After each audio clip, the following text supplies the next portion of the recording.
सियावर राम जय जय राम, मेरे प्रभु राम जय जय राम। जय मंगल भवनी मंगल हारी, द्रवहु सुदशरथ अजिर बिहारी। दीन दयाल विरुद्ध संहारी, हरहु नाथ मम संकट भारी।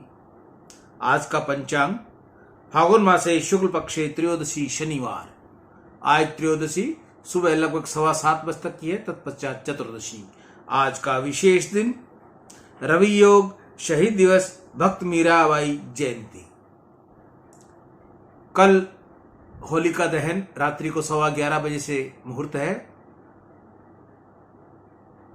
सियावर राम जय जय राम, मेरे प्रभु राम जय जय राम।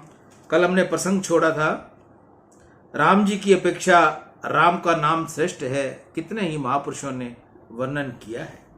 राम जी के सत्संग में, रामचंद्र जी के सत्संग की अपेक्षा श्री रामायण का सत्संग बहुत प्रभावकारक है। परमात्मा प्रत्यक्ष विराजे हैं, फिर भी जो काम परमात्मा स्वयं नहीं कर सकते वह काम परमात्मा का नाम करता है। राम नाम के पत्थर तैरा है और राम जी के हाथ से छोड़ा हुआ पत्थर डूबा है। कितने ही जीव ऐसे होते हैं कि राम जी के दर्शन से भी सुधरते नहीं। रावण को राम के दर्शन हुए परंतु वह कहां सुधरा। रावण राम जी के दर्शन करता है, फिर भी हाथ में धनुष बाण लेकर राम जी के साथ युद्ध करने को तैयार हुआ। अरे युद्ध करता है, योग्य तो यह था कि राम जी के दर्शन करने के बाद रावण धनुष बाण फेंक देता, राम जी की शरण में आ जाता, राम जी के चरण में माथा झुकाता। परंतु रावण ऐसा दुष्ट है कि राम जी के दर्शन से भी उसका जीवन सुधरा नहीं। द्वारिकानाथ के दर्शन दुर्योधन को हुए परंतु दुर्योधन सुधरा नहीं। परमात्मा श्री कृष्ण कृपा करें, उसके घर पधारे और समझाने लगे। प्रत्यक्ष परमात्मा उसको समझाते हैं, फिर भी वह सुधरता नहीं। श्री कृष्ण को वह सन्मुख जवाब देता है। इससे प्रतीत होता है कि कितने ही जीव ऐसे होते हैं जिनको भगवान भी सुधार नहीं सकते।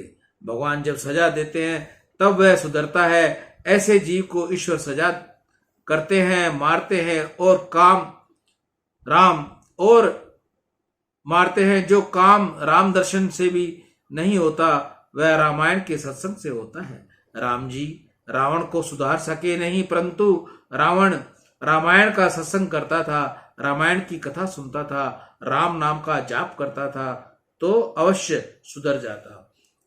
रावण तो मर गया, दुर्योधन भी मर गया, परंतु इस कलयुग में रावण का, दुर्योधन का वंश बहुत बढ़ गया है। अरे रावण दुर्योधन के क्या 2-4 सिंह थे, वह भी अपने जैसे ही थे। पराये धन को जो दबाकर बैठ जाए वह दुर्योधन। आजकल बहुत लोग को बिना मेहनत का धन पचाने की इच्छा होने लगी है। उस समय एक ही दुर्योधन था कि जिसने तूफान मचा डाला, परंतु अब अनेक दुर्योधन उत्पन्न होने लगे। इसी से जगत में शांति रहती नहीं है। उनकी आंखों में काम है। जो जगत की स्त्री पुरुष को काम भाव से देखता है वही रावण जैसा है।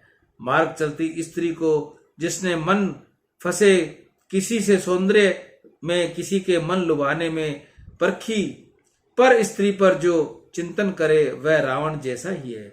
जो मन से बहुत पाप करे वह रावण जैसा ही है। पर द्रोही पर दार रत, पर धन पर आपवाद अपवाद, ते नर पावर पाप में देह धरे मुंजाद। रावण ब्राह्मण था, ऋषि के वंश में उसका जन्म हुआ था। उसके उपरांत भी उसकी गिनती राक्षसों में हुई। बहुत से लोग तो रावण ब्राह्मण था इस बात को जानते भी नहीं। रावण अर्थात दुष्ट राक्षस, जो आंख में काम भाव रखता है, जो जगत में काम भाव देखता है, वह ब्राह्मण हो अथवा क्षत्रिय हो, राक्षस जैसा है। तुम आंख में किसको रखते हो? आंख में श्री राम को रखो, श्री कृष्ण को रखो, आंख में परमात्मा को रखो, प्रेम रखो, काम भाव मत रखो। काम जिसको स्पर्श करता है वह अपने स्वरूप से नीचे गिरता है, उसका पतन होता है। शास्त्र में ऐसा लिखा है। काम जिसको स्पर्श करता है वह अपने स्वरूप से नीचे गिरता है, उसका पतन होता है। शास्त्र में ऐसा लिखा है कि काम सुख कदाचित न भोगे, परंतु मन में काम आवे फिर आंख में काम आवे तो उसे ही जीव का पतन होता है। काम का हृदय से स्पर्श हुआ और उसी क्षण शक्ति का नाश होता है। ये आंखें दीपक हैं। तुम आंख रूपी प्रकाश में कूड़ा करकट देखते हो कि श्री राम को देखते हो? तुम आंख किसको देते हो? तुम जगत को आंख किस भाव से देते हो? जिसको आंख देते हो वह तुम्हारे मन के अंदर आता है। ज्ञानी पुरुष जगत को उपेक्षा भाव से देखता है। अपेक्षात्मक दृष्टि परमात्मा में ही रखते हैं। जगत को उपेक्षा भाव से देखो, अपेक्षात्मक दृष्टि परमात्मा के स्वरूप में रखो। भक्ति में आंख मुख्य है। आंख सुधरने के बाद ही भक्ति का सही आरंभ होता है। जिसको स्त्री में सौंदर्य दिखाई देता है, उसको पुरुष का शरीर सुंदर लगता है, वह क्यों भगवान की भक्ति करता है? अरे वह तो संसार की भक्ति करता है।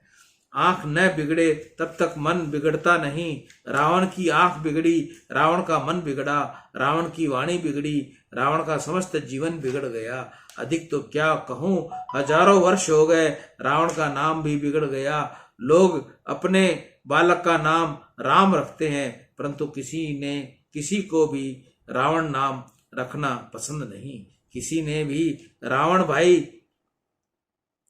भाई नाम रखा हो तो ऐसा सुना नहीं। रावण के नाम से भी घृणा आती है। रावण का नाम लेना पसंद नहीं। रावण जैसे कोई दुष्ट नहीं और वह राम जी के दर्शन करके भी सुधरा नहीं, परंतु कोई रावण जैसा हो और वह रामायण की कथा श्रवण करे, रामायण का सत्संग करे, राम नाम का जाप करे तो वह अवश्य ही सुधर जाएगा। परमात्मा का कथा मृत नामामृत अलौकिक है। मानव को इंद्रियां त्रास न दे, इस कारण ही परमात्मा ने कृपा करके ये दो अमृत जगत को दिए हैं। जैसे जैसे मन में विषय प्रवेश करे, पाप प्रवेश करे, वैसे वैसे ही नामामृत अथवा कथा अमृत का श्रवण लेने से मानव इंद्रियों का त्रास से त्राण पा जाता है। राम कथा अमृत है, राम नाम अमृत है, प्रभु का नाम अमृत से भी मधुर है। कथा अमृत पाप को जलाता है, जीवन को सुधारता है।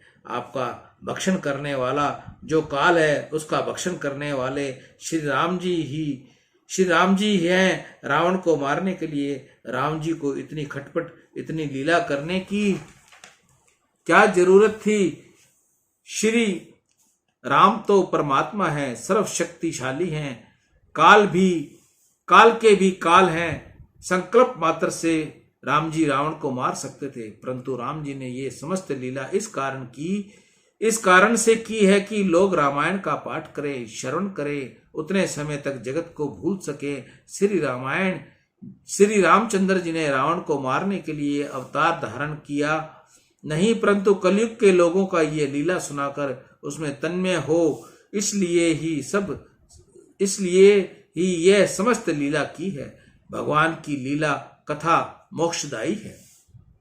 अवतार दशा में भगवान बहुत जीवों का उद्धार करते हैं, परंतु अनवतार दशा में अर्थात जब परमात्मा प्रत्यक्ष विराजे नहीं, उस समय श्री राम कथा अनेक जीवों को प्रभु का मार्ग बताती है, अनेक जीवों का कल्याण करती है। कितने ही लोग रोज मंदिर में जाकर दर्शन करते हैं और बाहर जाकर पाप भी करते हैं। ऐसे लोग दर्शन करते हैं फिर भी उनका स्वभाव सुधरता नहीं। मानव का व्यवहार जब तक शुद्ध होता नहीं तब तक उसे भक्ति में आनंद आता नहीं। भक्ति बहुत करता है परंतु व्यवहार शुद्ध रखता नहीं, इससे उसको भक्ति में आनंद मिलना चाहिए, वह मिलता नहीं। व्यवहार में पाप करे, दंभ करे, उसे भक्ति का जैसे फल मिलना चाहिए वैसे मिलता नहीं। कितने ही लोग मानते हैं कि व्यवहार में थोड़ी भूल होती है तो और पाप भी करना पड़ता है। व्यवहार में थोड़ा पाप हो जाए तो बड़ा दोष नहीं कहलाता। मंदिर में जाकर थोड़ी भेंट रख दे, दर्शन कर लें, उससे भगवान सब पाप भस्म कर देते हैं। भगवान कहते हैं तू ऊपर आ, फिर तुझे बताऊंगा कि मैं पापों को भस्म करता हूं, तुझे धिक्कार करता हूं। मंदिर में तू दर्शन कर, भेंट धरो, उससे भगवान तुम्हारे पापों को भस्म कर देंगे, ये कल्पना बिल्कुल खोटी है। व्यवहार में पाप करना ही पड़े ऐसा नहीं, निष्पाप होकर भी व्यवहार हो सकता है। तुम अधिक भक्ति न करो तो कोई बाधा नहीं, परंतु व्यवहार को शुद्ध रखो। पाप छोड़ो, पाप को कभी धारण गिनो नहीं, पाप को कभी साधारण गिनो नहीं। साधारण चिंगारी भी किसी समय जब कुछ जलाकर भस्म कर देती है। पाप, अग्नि, शत्रु, रोग और ऋण ये साधारण नहीं होते। साधारण पाप किसी समय बहुत बड़ा अनर्थ कर देते हैं। मेरे हाथ में बिल्कुल पाप न हो, ऐसी इच्छा हो तो सब में परमात्मा को देखने की आदत डालो। पाप किसे कहते हैं? चोरी, हिंसा, अभिचार आदि को महापाप है, पाप ही है। ये साधारण पाप नहीं है। जगत में सर्वत्र वैधानिक रूप से इनको अपराध माना गया है और धर्म दृष्टि से इनको पाप माना गया है। इनके अलावा भी दूसरे पाप हैं। ज्ञानी पुरुष भेद दृष्टि को पाप मानते हैं। ज्ञानी पुरुष अवधेत भाव में स्थिर होते हैं। ये ऐसे मानते हैं कि मेरे अंदर जो शुद्ध चेतन आत्मा है वही सब में भी है। वे सब में स्वयं को और स्वयं में सबको देखते हैं। जहाँ भेद है वहीं भय है, राग द्वेष है। ज्ञानी पुरुष जगत को अभिन्न भाव से देखते हैं। ज्ञान मार्ग में एक ही सत्ता है, ईश्वर तत्व एक है और वह सब में विलास करता है। जो भेद दिखाई देता है वह माया के कारण दिखता है। आकाश में सूर्य नारायण एक ही है, परंतु अटालिका में तुम जिसने घड़ों में पानी भर कर रखोगे तो प्रत्येक घड़े में तुमको अलग सूर्य नारायण दिखेंगे। घड़े में जो सूर्य दिखते हैं क्या वह सत्य है? घड़े में डाला हुआ पानी बाहर निकाल दो, फिर देखो इसमें जो सूर्य नारायण थे वह कहाँ गए। घड़े में सूर्य था ऐसा बोलना भी उचित नहीं। घड़े में जो दिखता था वह तो प्रतिबिंब था। सूर्य एक ही है, परंतु जल की उपाधि जैसे जैसे अनेक रूपों में भासता है वैसे ही अंतःकरण में उपाधि से एक ही परमात्मा तत्व अनेक रूपों में भासता है। ज्ञान मार्ग में वेद दृष्टि ही पाप है। जहाँ भेदभाव आया वहीं समस्त विकार जागते हैं। भय उत्पन्न होता है और मोह उत्पन्न होता है। भक्ति मार्ग में श्री कृष्ण का सिमरन ही भक्ति मार्ग में श्री कृष्ण का विस्मरण ही पाप है। परमात्मा का जिस क्षण में विस्मरण होता है उसी क्षण पाप होता है। श्रीधर स्वामी पाप की व्याख्या करते हुए कहते हैं कि जो परमात्मा से दूर ले जाए, जो लक्ष्य को भुलाए वही पाप है। पाप जाना जाता है परमात्मा के चरणों में और पाप ले जाता है। जन्म मरण के चक्कर में कर्म मार्ग में धर्म का त्याग पाप माना गया है। जिसको जो धर्म प्रभु ने निश्चित किया है वह परमात्मा की आज्ञा को भंग करे, अपने कर्तव्य का बार बार आरूढ़ न रहे और धर्म का पालन न करे, यह कर्म मार्ग में पाप माना गया है। ज्ञान मार्ग में पाप दृष्टि भेद भक्ति मार्ग में पाप प्रभु विस्मरण और कर्म मार्ग में पाप सधर्म का त्याग है। ब्रह्म रूप में देखने में इनमें परस्पर भेद जैसा दिखता है, परंतु सिद्धांत एक ही है।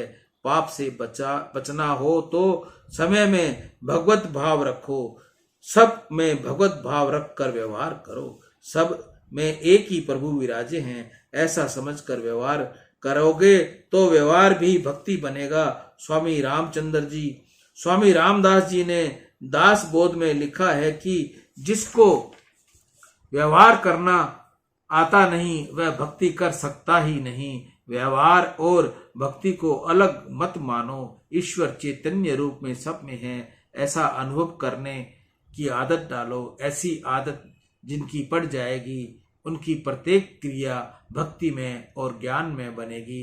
परमात्मा की आज्ञा समझकर जो व्यवहार करता है सधर्म का पालन करता है, उसकी बुद्धि में ज्ञान आ जाता है, उसके हृदय में भक्ति बसती है, इससे पाप दूर भागते हैं। व्यवहार में पाप करना नहीं, किसी को धोखा देना नहीं, किसी जीव के साथ कपट करना नहीं। पाप एक दिन प्रकट हो जाएगा।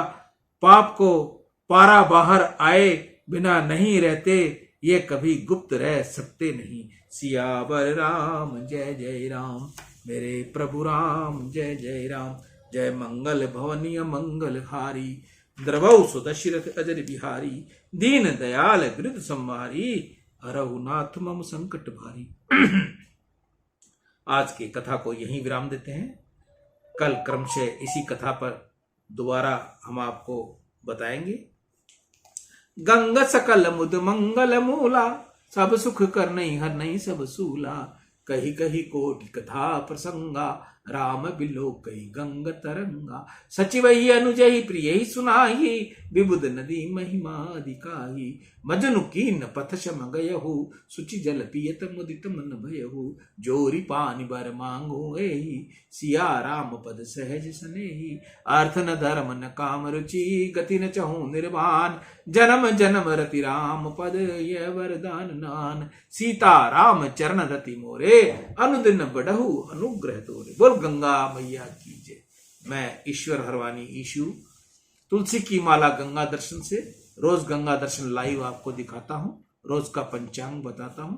जिस माता बहन भाई ने रोज गंगा दर्शन देखना हो, रोज रामायण के प्रवचन सुनने हो, तो गंगा दर्शन ईशु जीडीआई को सब्सक्राइब करें, बेल आइकन दबाएं, सबसे पहले गंगा दर्शन पाएं। मानवता का काम करो, गौ सेवा हेतु दान करो। राम